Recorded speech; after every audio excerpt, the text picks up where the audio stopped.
ഈ ചൂഷണം നടത്താനാണത്രേ ഇവർക്ക് നബിദിന ആഘോഷവും മൗലൂദും കാര്യവും നടത്താനാണത്രേ ബദരീങ്ങൾ ഉണ്ടായത്. ബദരീങ്ങൾ ഉണ്ടായത് എന്തിനാ? ബദരീങ്ങൾ ഉണ്ടായത് ഇവർക്ക് നബിദിനാഘോഷവും അല്ലാത്ത കാര്യങ്ങളും നടത്താനാണ് എന്ന് ഇവര് പറയണ നിങ്ങൾ കേട്ടോളി. ഇപ്പൊ യുദ്ധത്തിൽ കൊല്ലപ്പെട്ട സഹാബിമാരൊക്കെ ഷഹീദ് എന്നല്ലേ നമ്മൾ പറയല്? അതെ അല്ലേ? ആണ്. അപ്പൊ അള്ള പറഞ്ഞേക്കണം കുറെ ഷഹീദന്മാരുണ്ടായാലല്ലേ സുന്നിയക്ക് ബദർ മൗലൂദൊക്കെ കഴിക്കാൻ പറ്റുള്ളൂ. അതിനാണ്. അപ്പൊ അള്ള പറഞ്ഞേക്കണം കുറെ ഷഹീദന്മാരുണ്ടായാലല്ലേ സുന്നിയക്ക് ബദർ മൗലൂദൊക്കെ കഴിക്കാൻ പറ്റുള്ളൂ. അതിനാണ്. അപ്പൊ അള്ള പറഞ്ഞേക്കണം കുറെ ഷഹീദന്മാരുണ്ടായാലല്ലേ സുന്നിയക്ക് ബദർ മൗലൂദൊക്കെ കഴിക്കാൻ പറ്റുള്ളൂ. അതിനാണ്. അല്ലാക്ക ഇവിടെ ദീന് വിജയിപ്പിക്കാൻ അള്ളാഹുവിനെ അബൂജാലിനെ കൊല്ലക്കേണ്ട യുദ്ധത്തിന്റെ ഒക്കെ ആവശ്യമുണ്ടോ? ടിൻ എന്നാണ് ജിബ്രീലിന്റെ ഒരു ചിറക് ഉപയോഗിക്കേണ്ട ആവശ്യമുണ്ടോ അബൂജാലിനെ കൊല്ല? പിന്നെ അവിടെ ബദർ യുദ്ധം നടത്തി എന്തിന്? ഈ ദീന് പ്രയോഗിക്കാതെ അള്ളാഹുവിന് ഒന്നുമില്ലാത്തന്റെ കയ്യൂലേ? പിന്നെ കുറെ ആളുകളെ ഷഹീദാക്കി എന്തേ? അത് സുന്നിയക്ക് ബദർ മൗലൂദ് കഴിക്കണം, അത് സുന്നിയക്ക് ബദർ മൗലൂദ് കഴിക്കണം, അത് സുന്നിയക്ക് ബദർ മൗലൂദ് കഴിക്കണം, ഇവിടെ പ്രസ്ഥാനങ്ങൾ ഉണ്ടാകണം, കുറെ ആളുകൾക്ക് കൂലി കിട്ടണം, ഷഹീദാകണം. അതിന് തന്നെയാണ് അതൊക്കെ.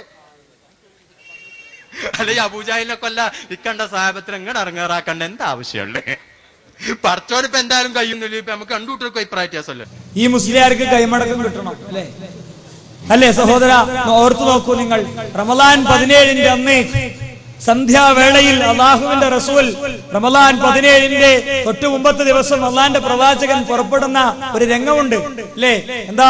ഇതാ ബദ്ർ വരെ നമുക്ക് പോകണം പ്രിയപ്പെട്ടവരെ.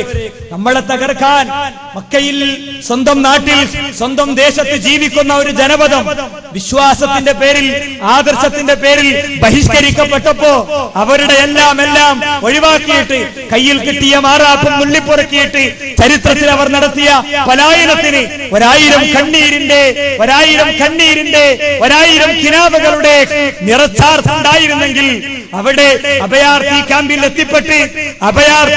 എത്തിപ്പെട്ട് ജീവിക്കുമ്പോ അഭയാർത്ഥി ക്യാമ്പിൽ കയറി അതിക്രമിക്കുന്ന വൃത്തികെട്ട സംസ്കാരത്തിന് മക്കയിലെ ദുഷ്ടലാക്കുകാരായ നേതാക്കന്മാര് തീരുമാനമെടുത്തപ്പോ അള്ളാന്റെ പ്രവാചകൻ അതിനുവേണ്ടി അവരൊരുക്കുന്ന സാമ്പത്തിക വ്യവസ്ഥിതി പൊളിക്കാനായിരുന്നു ബദറിലേക്ക് പോയത്.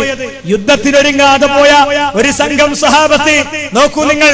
ആ പ്രഭാതത്തിൽ യുദ്ധത്തിനിറങ്ങേണ്ടി വരുന്നു പറഞ്ഞപ്പോ നിങ്ങൾക്കറിയോ, എന്റെ പ്രവാചകന്റെ മനസ്സിനെ മതിച്ച കുറെ ചിന്തകൾ ഉണ്ടായിരുന്നു. ആ ചിന്തകൾ മുഴുവൻ ഈ മുസ്ലിയാക്കന്മാർക്ക് രാത്രിയിൽ വിളക്കൂതിയിട്ട് അല്ലെങ്കിൽ മൈക്ക് ഓൺ ചെയ്തിട്ട് മൗലൂദ് ഓതാനായിരുന്നു ആ പ്രവാചകന്റെ മനസ്സ് വേദനിച്ചത്. പ്രവാചകൻ മുഹാജിരീങ്ങളെ കാണുന്ന ഒരു രംഗണ്ട്. മുഹാജിരീങ്ങൾ അള്ളാന്റെ പ്രവാചകന് സഹായം ഓഫർ ചെയ്തു. കരഞ്ഞ് കണ്ണ് കലങ്ങിയ ആ റസൂലുള്ളാഹിയോട് അവർ കൊടുത്ത വാക്ക് ചരിത്രത്തിലില്ലേ സഹോദര? നബിയെ, ആരുമില്ലാതെ പുറപ്പെടാനുള്ള ഉത്തരവ് വന്നപ്പോ പുറപ്പെടാൻ സന്നദ്ധരായിരുന്നു ഞങ്ങളെങ്കിൽ ഇതാ പോരാട്ട ഭൂമിയിലേക്ക് പുറപ്പെടുന്ന നിങ്ങളോട് മൂസയുടെ ജനത പറഞ്ഞ മറുപടി പറയാൻ നബിയെ ഞങ്ങൾ തയ്യാറല്ല റസൂലേ. ഇദ്ഹബ് അൻത വറബ്ബുക ഫഖാതിലാ ഇന്നാ ഹൗനാ ഖായിദൂൻ. മൂസേ ചെല്ലേ, ഫലസ്തീനിന്റെ വിമോചന സമരത്തിന് നിന്റെ നാഥനെയും കൂട്ടി, എന്നിട്ട് നീ യുദ്ധം കഴിഞ്ഞിട്ട് തിരിച്ചു വാ എന്ന് പറഞ്ഞ വാചകൻ ഞങ്ങൾ പറയില്ല നബിയെ. നിങ്ങളുടെ കൂടെ പോരാട്ടത്തിന് ഞങ്ങൾ തയ്യാറാണ് നബിയെ എന്ന് പറഞ്ഞപ്പോ ആ നബി അന്ത് പറഞ്ഞത്, അള്ളാഹുവിന് ശുക്ർ ചെയ്തത്, മുസ്ലിയാക്കന്മാരെ, ഓ തലേകെട്ടുകാരെ, നിങ്ങൾക്ക് മൗലിദ് ആഘോഷിക്കാനും നബിദിനം കൊണ്ടാടാനും നിങ്ങൾക്ക് കൈമടക്കും വാങ്ങാനുമാണെന്ന് പൊതുജനത്തിന്റെ മുന്നിൽ പറയാൻ നിങ്ങൾക്ക് വന്ന മനസ്സെന്താണ് എന്ന ആ ഒരു ചോദ്യം ഈ നാട്ടിലെ നല്ല മനുഷ്യർക്ക് വേണ്ടി ഞാൻ ഉന്നയിക്കട്ടെ. നോക്കൂ നിങ്ങൾ, മുഹാജിരീങ്ങളോട് അള്ളാഹുവിന്റെ റസൂല് അൻസാറുകളോട് ചർച്ച ചെയ്യുമ്പോ അൻസാറുകൾക്ക് മനസ്സിലായി ഞങ്ങൾ നബിയെ സഹായിക്കുമോ എന്ന സംശയം നബിക്കുണ്ട് എന്നവർക്ക് മനസ്സിലായി. കാരണം എന്താണെന്നറിയോ? അൻസാറുകൾ എന്ന മദീനയിൽ നബിക്ക് സഹായം കൊടുത്ത ആളുകൾ നബിയോട് കൊടുത്ത വാക്ക് മദീനയുടെ 4 അതിർത്തികൾക്കുള്ളിൽ നിങ്ങൾ ഉണ്ടാകുമ്പോ നിങ്ങളെ സഹായിക്കുമെന്ന വാക്കാണ് കൊടുത്തത്. ബദറാണെങ്കിലോ മദീനക്ക് പുറത്തായിരുന്നു പ്രിയപ്പെട്ടവരെ.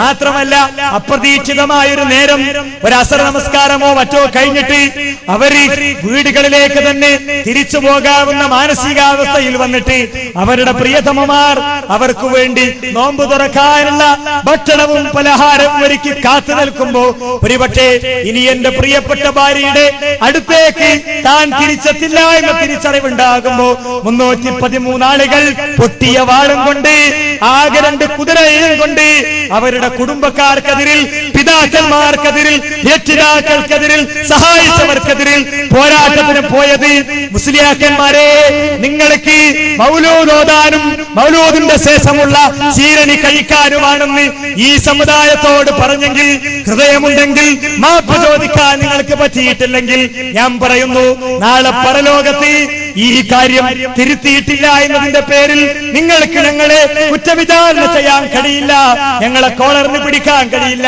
ചോദിച്ചോട്ടെ, ആ റസൂലുള്ളാഹിന്റെ മുന്നിൽ അൻസാരികളുടെ നേതാവ് അന്ന് കൊടുത്ത ഉത്തരം നിങ്ങൾക്കറിയോ പ്രിയപ്പെട്ടവരെ?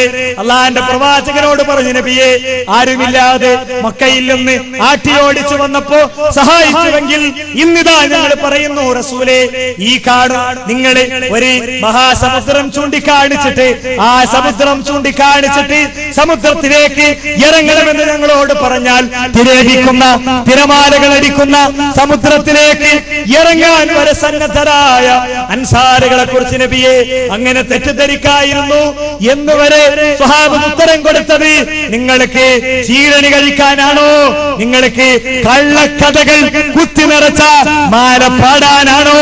എങ്കിൽ ബദർ പോരാട്ടത്തിന് ചരിത്രത്തിൽ എന്ത് പ്രാധാന്യമുണ്ട്? ബദർ എന്നാൽ പൂർണ്ണചന്ദ്രിക എന്നാണ് ആ വാചകത്തിന്റെ അർത്ഥം. നിങ്ങൾക്കറിയോ, ഇസ്ലാമിക ചരിത്രത്തിൽ ബദർ ഒരു പൂർണ്ണചന്ദ്രികയായിരുന്നു.